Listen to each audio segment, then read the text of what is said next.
And in December of 2013, my husband and I took the most amazing trip. We signed up with Quark Expeditions on a 2-week trip called the Penguin Safari, and we went to South Georgia Island, which is a little off the map here at 55 degrees south, and then we visited a few of the Shetland Islands, and we ended up at the very tip of the Antarctic Peninsula. But boy, did I overpack. Serious case of the rookie bump. You know, we got down there and we met a lot of people that had shown up with just carry-on bags, which is really great. Most of these people had been on this trip before and they knew what to do. I don't know about Punta Arenas, but I know in Ushuaia there are a couple of outdoor shops. You can replace things if your bags are lost, but why worry about that? So of course, all this is made possible by the fact that all the expedition companies provide you with a fantastic jacket like this one. This is the one that Quark gave us.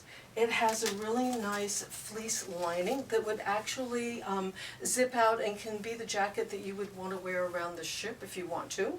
They also give you, or they lend you a pair of muck boots. Thankfully, they don't give them to you. You don't have to bring them home. These things are so wonderful and so comfortable that I actually came home and bought my own pair for a winter trip that I took last year. So let me talk just a little bit about the things that I wish I had not taken with me. First of all, my hiking boots. All of the landings are wet landings. You will be in your muck boots. So we'll leave these home. My hair dryer.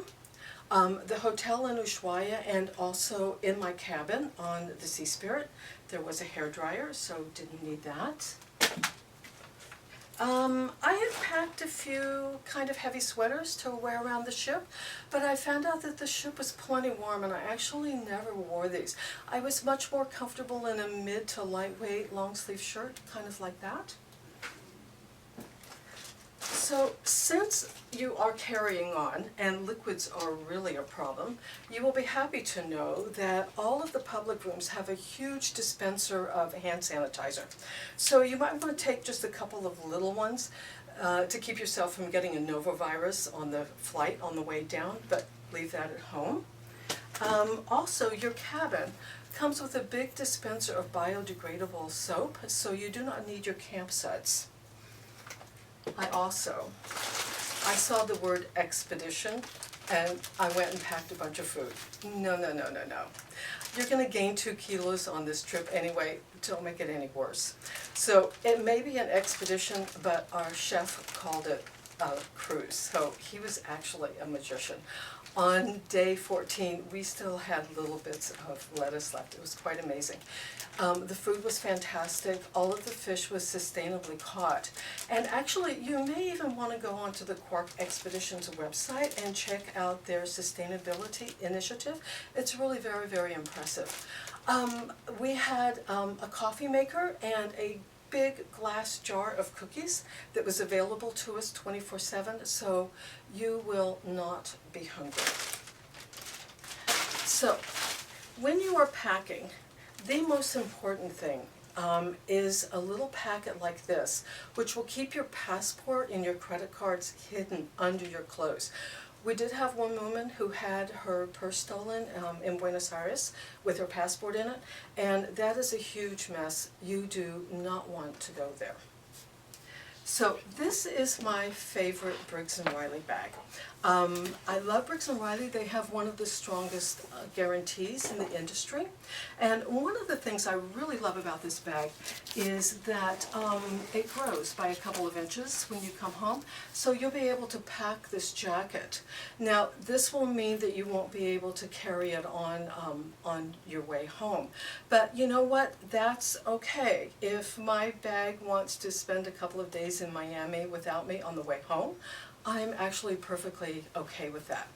So this bag is 56 centimeters by 45 centimeters, or 22 by 14 inches, which means that it's legal carry-on size for United, American, and British Air.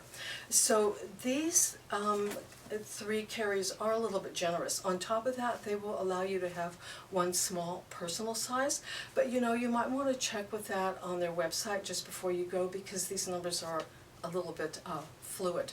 So there is an IATA rule, that's the International Air Transport Association, that says your carry-on limits for your first outbound flight govern what your carry-on limits are for any downline domestic flights. In theory, that is the rule, and sometimes it works out, but people had a little mixed bag with that in Buenos Aires, so you might want to be sure to have a lock just in case you do have to check your bag in Buenos Aires. So the secret here is that it's not really all that cold. Our temperatures were running, give or take, a degree or two around freezing the whole time, day and night. If you want to know a little bit more about your possible temperatures, my favorite website is www.timeanddate.com. They have temperatures for Punta Arenas and Ushuaia, as well as King Edward Point in South Georgia. And if you're going to go down to the Circle, they have the temperatures for Palmer Station and San Martin Base. If you're going to the peninsula, the best I have found is www.yr.no, and they have the temperatures for King George Island and the Shetlands. Now, I really love Time and Date. They have the neatest thing. They have a little tab that says Sun and Moon. You click on that, and the next page you click on Sunrise and Sunset, and it will give you the daylight hours for any of their destinations for any future date that you can think of. They're really fantastic. So anyway, we had 3 days in Ushuaia on the way down, so I did have to take a jacket. So I ended up taking my Patagonia down sweater, which turned out to be the perfect weight. I really thought that this was great. So one of the interesting things you may like to know about Patagonia is they're one of the few companies that has sworn never to use live plucked down. So what this means, there are a lot of countries in the world that still allow down to be plucked from still living, screaming in pain little duckies. So they are really, really good about that. The other ones that I know of, and I'm sure there's more, there's a Swiss company called Marmot, and also North Face has sworn to be on board by 2017. So this turned out to be really great. I also used it as a mid-layer under my jacket, and what I really liked about it, it's one of these that scrunches up into almost nothing.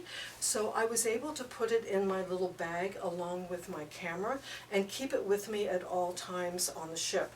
Inevitably, what happens is that you just sit down for a briefing and somebody spots a pod of whales and you want to go running outside and you want to have a jacket and your camera with you at all times. So one of the most important pieces of gear that you're going to be responsible for is your waterproof pants.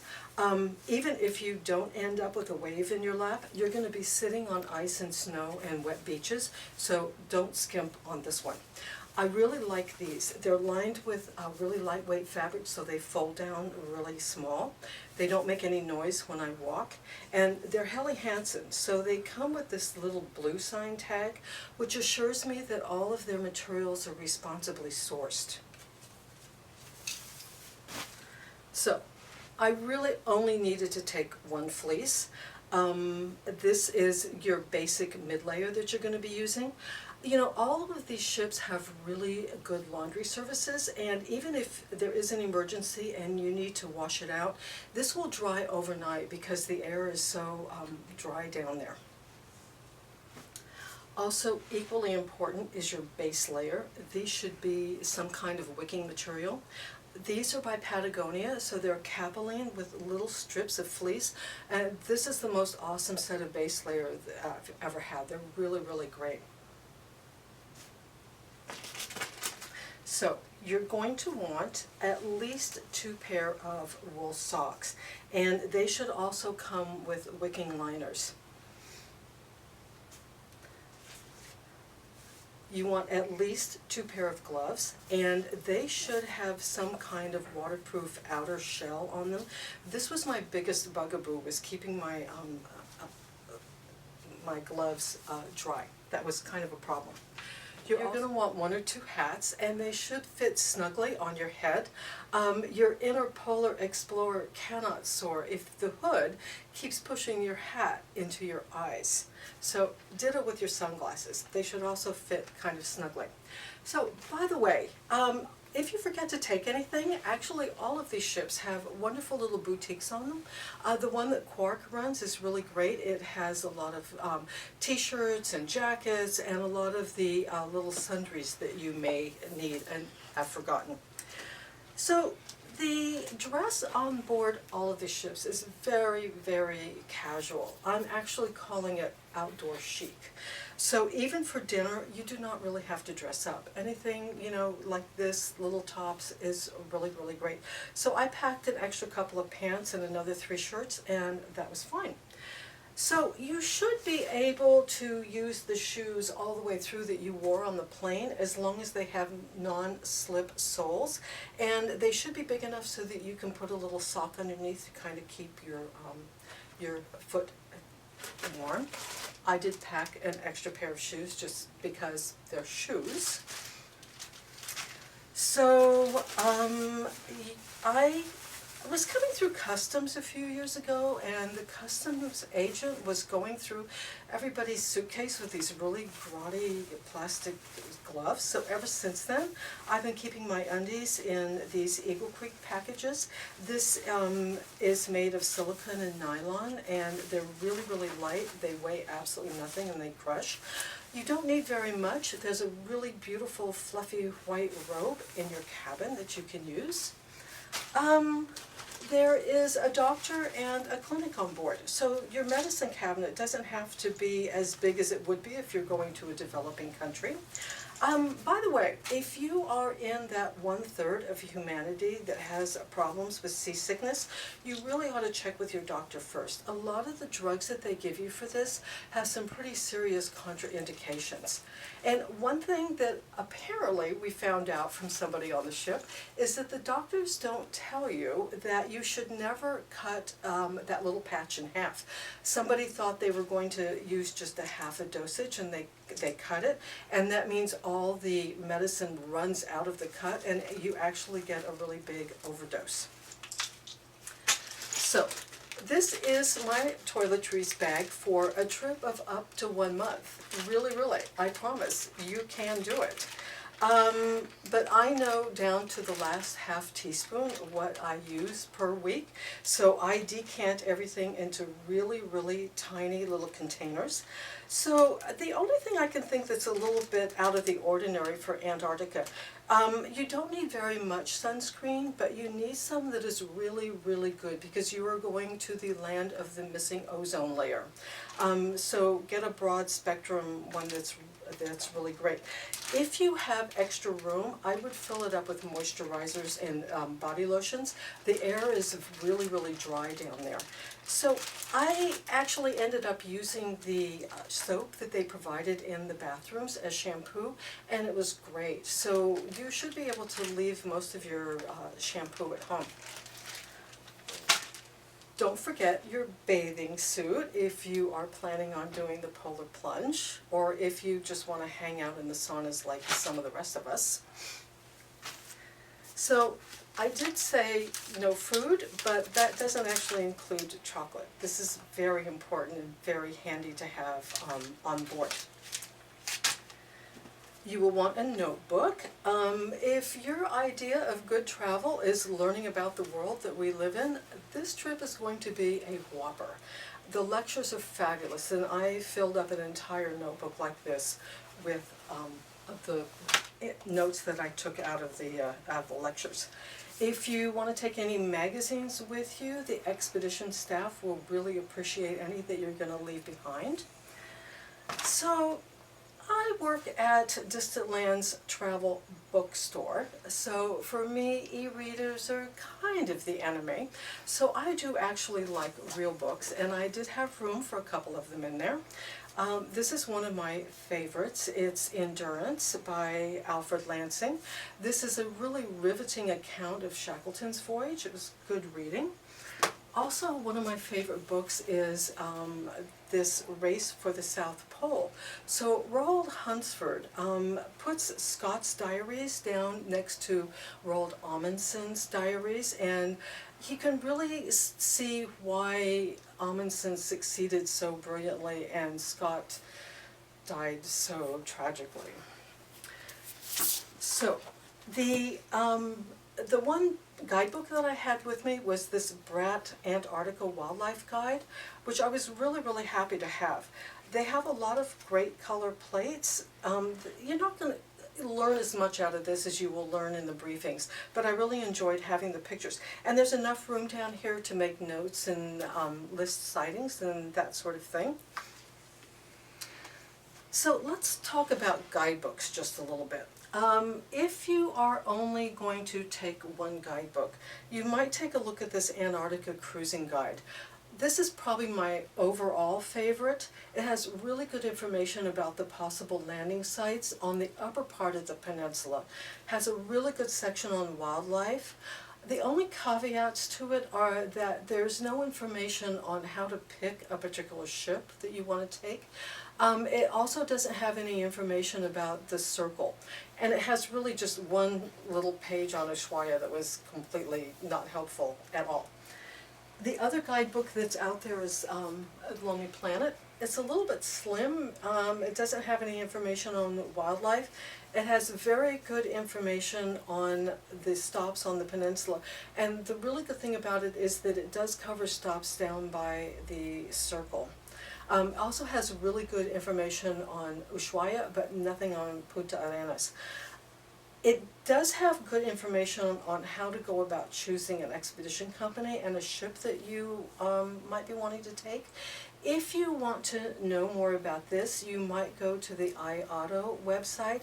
That's the International Association of Antarctic Tour Operators, and they have a lot of information about the rules and restrictions and requirements they have for the ships that go down there. If you are going to go to Punta Arenas or Ushuaia, you may take a look at the Moon Patagonia. It has really good information for these two destinations, and it also has a really good chapter on the Falkland Islands. So, with the exception of Venezuela, Colombia, Ecuador, and parts of Brazil, all of South America is on 220 volts. Punta Arenas, Chile, uses what we commonly call the Italy plug. It has 3 round prongs in a straight line. Argentina uses what we commonly call the Australia-New Zealand plug. It has 2 flat prongs set at an angle, and they come with either a ground or without a ground.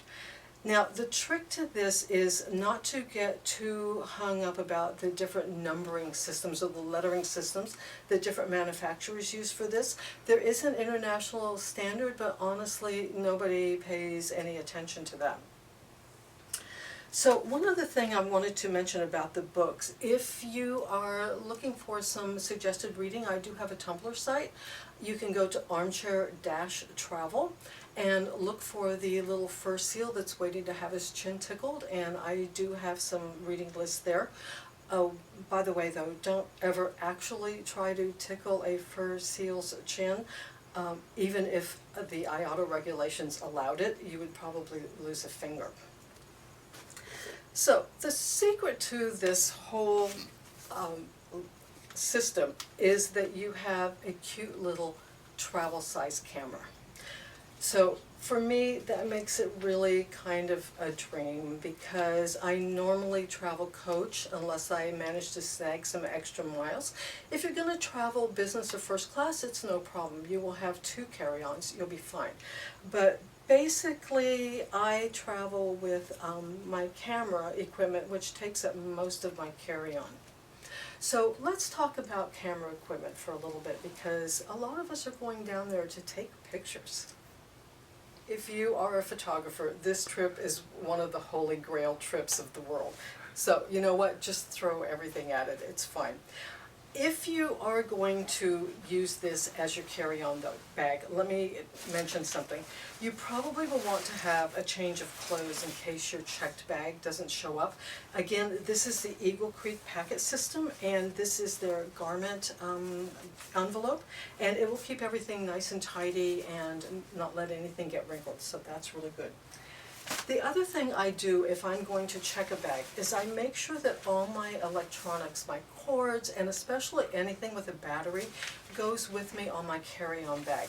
Having it in your checked bag is a little red flag to the TSA people to open your bag and check it, so keep those with you. So, I travel with a DSLR.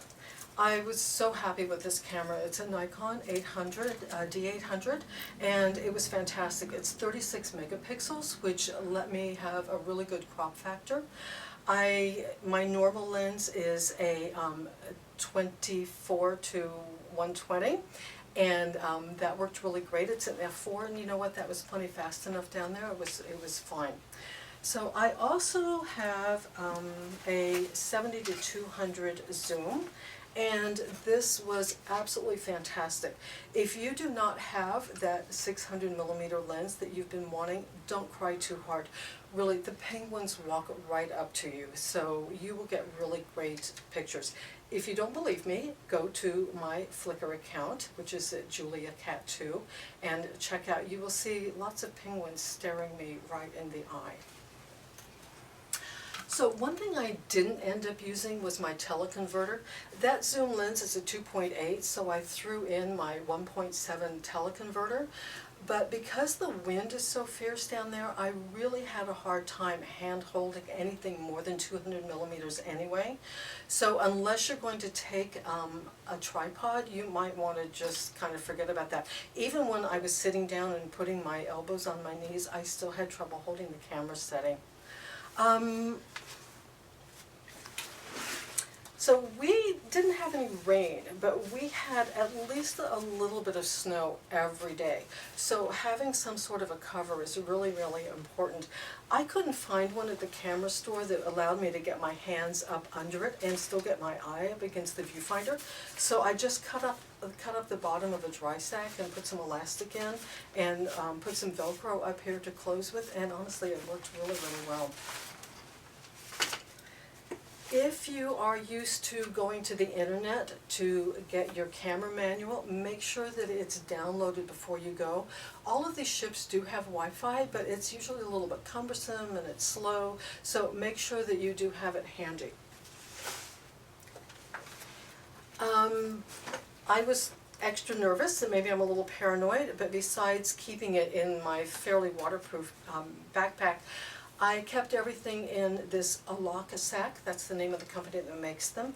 And these are waterproof down to 60 meters. So I'm not going into the South Atlantic to pull it up if it's any deeper in than that. I did use my polarizer quite a bit. That was a very good thing to have.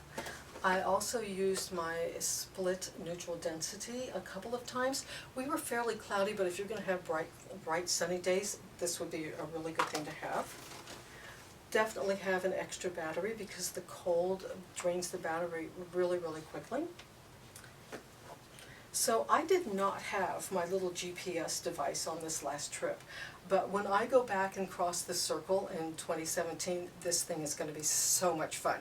You get really, really interested in exactly where you are. So this will be a fun little toy, I think.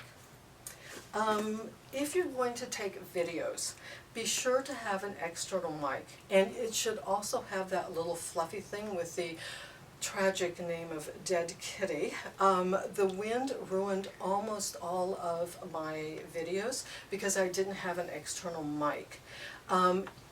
You also might want to make sure that you have some kind of a tripod or something with that. Again, I had a little trouble with the wind keeping my camera steady. You will want an HDMI cord so that you can watch your pictures on the TV in your room. You also want some flash drives so that you can share pictures. More SD cards than you ever thought possible. Even diligently deleting, I still came home with over 4,000 pictures. Now, I don't want to mention any names, but it is a top brand sold in all the camera stores. But 2 of my SD cards failed me the morning that we were at St. Andrews Bay, looking at 300,000 pair of nesting king penguins, and I wanted to take pictures of every single one of them, and I didn't have a working SD card. So go on shore with several SD cards. You will want gloves. They have the fingertips cut out. You will want something to keep your camera dry. One of the best things I found was a real actual chamois. It takes up the moisture really, really quickly, and it also, you can just throw it over your camera. It will absorb a lot of light ringing before it gets wet. So a lot of pro photographers recommend that you put your camera inside a baggie when you're still outside and the camera is cold. You press out the air, you take it inside, and you let it warm up inside the baggie. This supposedly keeps the condensation from getting onto the camera and shorting out the electronics. I never used that because I didn't feel like it was that cold. And also I know that Nikon is really, really good with their weatherproofing. But you know what? It doesn't weigh anything. You might as well throw it in anyway. So what I did not take, and I really wished I had had, was my little monopod. The top comes off and it becomes a monopod. The wind was buffeting my camera around so much that this really would have helped make things a little bit more stable. And it would also work as a fur seal defender. Cute little guys, but boy, they are a little bit territorial. So I opted not to go with a tripod, but I'll have to say the landscape down there really lends itself to those stitched together panorama shots. So when I go back down there to cross the circle, I am definitely going to take my tripod with me. I did see tripods for sale in Ushuaia if my bag does get delayed, so I feel okay putting it in my checked bag. But the hard to find panorama head is definitely going to go in my carry-on bag. So I had intended to use this backpack to take my camera back and forth from the ship to the shore. It has nice chunky straps that I can feel through my gloves, and it's waterproof. But you know, that got to be a little bit cumbersome getting it on and off my back, because you've got this on, you've got a couple of layers of clothing underneath, and then you've got a flotation device on top of that. So what happens, you have to have it on your back when you get into the Zodiac, because people are helping you in. You sit down, you take it off, you put it in the floor of the Zodiac. You travel to shore, you put it back on your back in order to get out of the Zodiac, and then you take it back off again when you get on shore. That turned out to be just, you know, kind of cumbersome. I actually ended up using my messenger bag that I had brought my computer in, and I was actually really, really happy with this. This is a Timbuktu, it's waterproof. So I don't think it would survive if you actually dropped it into the South Atlantic, but it would certainly stand up to a wave. And it's got this neat little thing, you roll it down, and it clips here. So it's really pretty good to be waterproof. This also is what I use to just carry around my jacket and my camera at all times on board ship. Very good system with that. Crossbody, easy to use. So anyway, that's what I have, and I hope this will help you lighten up your packing just a little bit. So remember, pack like a nomad, travel far, and I hope you guys have a fabulous trip to Antarctica.